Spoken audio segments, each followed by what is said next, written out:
మధ్య చాలా చోట్ల రకరకాల జంక్ ఫుడ్లను బ్యాన్ చేస్తున్నారు. దానికి కారణం మితిమీరిన కెమికల్ కలపడం.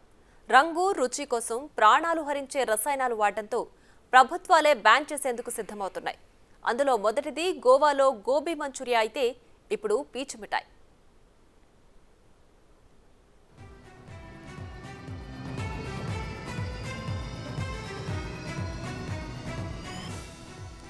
గోవాలోని మప్పూసా ప్రాంతంలో గోబీ మంచూరియాను అధికంగా తింటారు. అక్కడి కౌన్సిలర్ గోబీ మంచూరియన్ తయారీ చూసి ఏకంగా నిషేధం పెట్టారు. అందులో సింథటిక్ కలర్స్ వాడటాన్ని గమనించి బ్యాన్ చేశారు.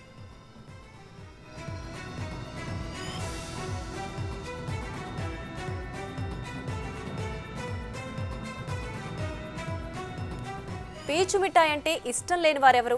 స్కూల్కు వెళ్లే పిల్లల నుంచి ముసలాళ్ల వరకు ఎవరైనా సరే రంగురంగుల్లో కనిపించి నోరూరించే కాటన్ క్యాండీని చూస్తే ఇట్టే లాగించేస్తారు.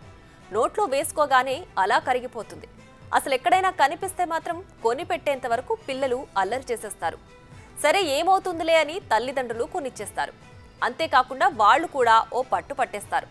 జాతరలు, తిరునాళ్లలో అయితే వీటి విక్రయాలకు అంతే ఉండదు. పెద్ద పెద్ద షాపింగ్ మాల్స్లో కూడా బాగానే అమ్ముతున్నారు. కాస్ట్లీ అయినా సరే లాగించేస్తారు. కానీ ఇది తినడం ప్రాణాంతకమని మీకు తెలుసా?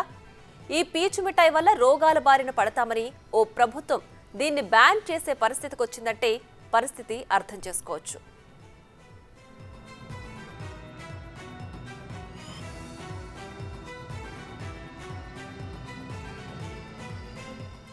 రసాయనాలు ఏవీ లేని ఆహారం కావాలంటే ఈ రోజుల్లో కొంచెం కష్టమే. ఎంత ఆర్గానిక్ అయినా సరే కాస్త మోతాదులో రసాయనాలు లేకుండా ఉండడం కుదరని పరిస్థితి. మనం బయట తరచుగా తినే ఆహార పదార్థాల్లో ఫుల్గా కెమికల్స్ వాడేస్తున్నారు. అయితే ఇప్పుడు ఎక్కడ పడితే అక్కడ దొరుకుతున్న ఈ పీచు మిఠాయిల్లోనూ బోలెడన్ని కెమికల్స్ ఉంటాయి అంటున్నారు. ఇది తింటే క్యాన్సర్ బారిన పడే ప్రమాదం ఉందని నిపుణులు హెచ్చరిస్తున్నారు.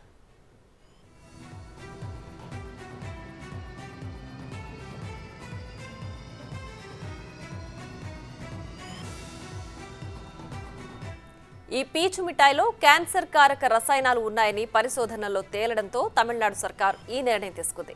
పీచు మిఠాయి నాణ్యతను పరీక్షించేందుకు ఇటీవల ఫుడ్ సేఫ్టీ విభాగ అధికారులు చెన్నై వ్యాప్తంగా తనిఖీలు చేపట్టారు. ఇందులో స్వాధీనం చేసుకున్న నమూనాలను అధ్యయనం చేయగా రోడమైన్ బి అనే కెమికల్ను గుర్తించారు. కృత్రిమ రంగుల కోసం పీచు మిఠాయిల్లో వినియోగిస్తున్నట్లు తేలింది.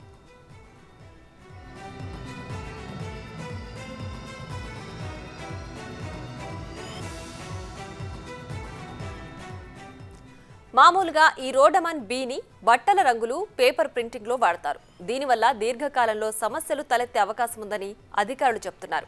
ఇది మన శరీరంలోకి వెళితే కిడ్నీ, లివర్ పనితీరుపై ప్రభావం చూపిస్తుందని, అల్సర్ వంటి సమస్యలతో పాటు క్యాన్సర్కు దారితీసే ప్రమాదం ఉందని ఆరోగ్య నిపుణులు వెల్లడించారు. దీంతో పీచు మిఠాయి విక్రయాలపై తమిళనాడు ప్రభుత్వం నిషేధం విధించింది. అసలు వాస్తవం ఏంటి? నిజంగానే ప్రాణాంతకమా? దీనిపై మరింత సమాచారం మా ప్రతినిధి సుజాత అందిస్తారు. పీచు మిఠాయి అంటే చిన్నపిల్లల నుంచి పెద్దవాళ్ళ వరకు ప్రతి ఒక్కరూ ఇష్టపడుతూ ఉంటారు. ఒక్కసారిగా పెద్దవాళ్ళు కాస్త చిన్న పిల్లలుగా అయ్యి పీచు మిఠాయిని తింటూ ఉంటారు. అటు పెళ్ళిళ్ళు కావచ్చు, ప్రతి ఫంక్షన్లోనూ పీచు మిఠాయి అనేది ఎక్కువగా మనకి రంగురంగుల్లో కనిపిస్తుంది. చిన్నప్పుడు మనకి పీచు మిఠాయి అంటే వైట్ కలర్లో, పింక్ కలర్లో కనిపిస్తుంది. కానీ మనకి ఇప్పుడు కనిపిస్తున్నటువంటివి అటు పింక్తో పాటు అదేవిధంగా స్కై బ్లూ కలర్ ఏదైతే ఉందో ఈ పీచు మిఠాయిలు మార్కెట్లో అవైలబుల్గా ఉన్నాయి. నాంపల్లిలో పెట్టినటువంటి నుమాయిష్లో ఇవన్నీ కూడా కలర్ పీచు మిఠాయిలు మనకు కనిపిస్తున్నాయి. ప్రస్తుతం మనం చూస్తున్నాం కదా, వీళ్ళ తయారీ కూడా అటు ఎల్లో కావచ్చు, అదేవిధంగా స్కై బ్లూ కావచ్చు, ఈ మిషన్స్ తో అనేది వీళ్ళు తయారు చేస్తున్నారు. అయితే ఈ వీటికి సంబంధించి అయితే మాత్రము వీటిని కొన్ని రాష్ట్రాల్లో నిషేధించారు. ప్రత్యేకంగా తమిళనాడులో పీచు మిఠాయిపై నిషేధించింది ప్రభుత్వం. ఎందుకు అనంటే ఇది తిన్నగానే పిల్లల్లో అటు ఆరోగ్య సమస్యలు తలెత్తడంతో పాటు క్యాన్సర్ కి సంబంధించినటువంటి వ్యాధులు కూడా వస్తున్నాయి అని చెప్పేసి ఫుడ్ సేఫ్టీ వాళ్ళు కూడా దీని మీద పరిశోధనలు చేసినప్పుడు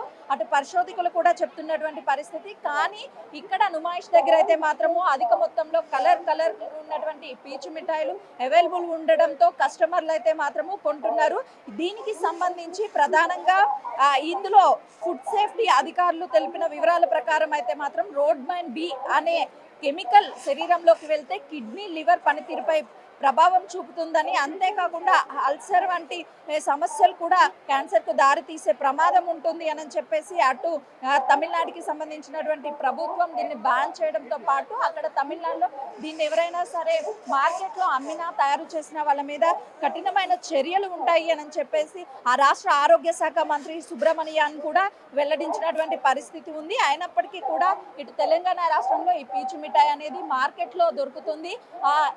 ఇందులో వాడేటువంటి కెమికల్స్ ఏవైతే ఉంటాయో ఆ కెమికల్స్ అనేవి చాలా ప్రమాదకరం. చిన్నపిల్లలు కానీ పెద్దవాళ్ళు కానీ ఇవి తింటే ఆరోగ్య సమస్యలు తలెత్తడంతో పాటు క్యాన్సర్ ఎక్కువగా వచ్చే అవకాశం ఉంటుంది అంటున్నారు. సాధారణంగా ఈ రోడ్ మైన్ బిని ఇండస్ట్రియల్ డైగా పిలుస్తారు. ఎందుకంటే ఇవి దుస్తుల్లో ఉపయోగించేటువంటి కలరింగ్, పేపర్ ప్రింటింగ్ లో ఉపయోగిస్తూ ఉంటారంట. ఫుడ్ కలరింగ్ కోసం దీన్ని ఉపయోగించడం వల్ల దీర్ఘకాలిక అనేక సమస్యలు తలెత్తుతాయి. ఆ పీచు మిఠాయి అనేది అందరినీ అట్రాక్ట్ చేయడంగా కలర్ గా ఉండేందుకంటే అయితే మాత్రం అటు దుస్తుల్లో పేపర్లో ఉపయోగించేటువంటి రంగులను ఉపయోగించడం వల్ల క్యాన్సర్ వస్తుంది అని చెప్పేసి అటు తమిళనాడు ప్రభుత్వం అయితే మాత్రము బ్యాన్ చేసిందనే చెప్పుకోవచ్చు. వీళ్ళు మైసూర్ నుంచి వచ్చి ఈ ఎగ్జిబిషన్ అనేది సేల్ చేస్తున్నారు కాబట్టి कैसा बनाते भैया? ये जो है शुगर परमिटेड फूड कलर है, ये केजी कलर इसका 20,000 रुपीज़ कलर है। हेल्थ के लिए बहुत अच्छा है। आइसक्रीम को यह वो डालते हैं ना, आइसक्रीम को डालते हैं ना, वो कलर है, एकदम परमिटेड कलर है, फूड कलर है। और बाहर जो मिलता है वो कपड़े का क्लॉथ का कलर डालते हैं, वो बच्चों के सेहत के लिए ख़राब रहता हो। थ्रोट इन्फेक्शन हो जाएगा, बुखार हो जाएगा, सर्दी हो जाएगी, खांसी हो जाएगी। ये जो है 20,000 पर किलो कलर है, बड़े बच्चे सब खा सकते हैं, नो प्रॉब्लम। मैं मैसूर से आया हूँ, हैदराबाद एग्जीबिशन में हर साल पार्टिसिपेट करता हूँ, लेकिन हैदराबाद एग्जीबिशन मेरे को बहुत अच्छी लगती है। यहाँ का वेदर, यहाँ का पब्लिक, यहाँ की सोसाइटी, पब्लिक से लेके सोसाइटी बहुत कोऑपरेट करते हैं। यहाँ पे लड़ाई झगड़ा ये वो नहीं होता, एकदम पीसफुल एग्जीबिशन चलता है। ये हैदराबाद एग्जीबिशन करने के लिए मेरे को बहुत खुशी होती है। साल आके मैं इधर पार्टिसिपेट करता हूँ। यहाँ के लोग, यहाँ के ऑफिस के जो भी है, सोसाइटी के मेंबर्स बहुत कोऑपरेटिव मेंबर्स हैं। Thank you. చూస్తున్నాం కదా. అయితే ఇది చెన్నైలో బ్యాన్ చేసినప్పటికీ ఇందులో ఉన్నటువంటి ఫుడ్ ఏదైతే దుస్తులకు ఉపయోగించేటువంటి కలర్ కావచ్చు, అదేవిధంగా పేపర్స్ కి సంబంధించినటువంటి కలర్స్ ఉపయోగించడం వల్ల చిన్నపిల్లల్లో ఆరోగ్య సమస్యలు తలెత్తడంతో పాటు క్యాన్సర్ వ్యాధులు కూడా వస్తుండడంతో ఆ చెన్నై గవర్నమెంట్, తమిళనాడు గవర్నమెంట్ అనేది బ్యాన్ చేసింది. ప్రభుత్వం ఏ విధంగా చర్యలు తీసుకుంటుందా అనేది మాత్రం వేచి చూడాల్సినటువంటి పరిస్థితి ఉంది. కెమెరామెన్ హుసేన్తో సుజాత, నాంపల్లి ఎగ్జిబిషన్.